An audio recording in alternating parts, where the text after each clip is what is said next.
هو احنا خسرنا السوبر الافريقي ليه؟ طب ايه الحل علشان نرجع ناخد كل بطولات السنة دي وننيمهم كلهم من المغرب كالعادة؟ اقول لك على كل حاجة، بس صلي على حبيبك النبي علشان انا وانت ناخد حسنات. يا غالي احنا خسرنا السوبر علشان لعيبة الاهلي ما احترمتش المنافس. طب ايه الحل يا برنس عشان نعالج كل اللي انا قلته لك ده؟ اولا عودة سيد عبد الحفيظ مدير كورة للنادي الاهلي. ثانيا ترجع سامي قمصان يركز في الامور الفنيه وسيبك بقى من التشتت اللي انت عامله له دلوقتي ده. ثالثا تأيد علي معلول فورا علشان في فرق شاسع جدا بينه وبين يحيى عطية الله.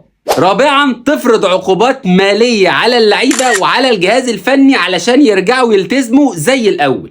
خامسا بقى وده المهم جدا، التعاقد مع محمد علي بن رمضان في يناير علشان تظبط نص الملعب، وكمان تتعاقد مع مهاجم سوبر جنب وسام ابو علي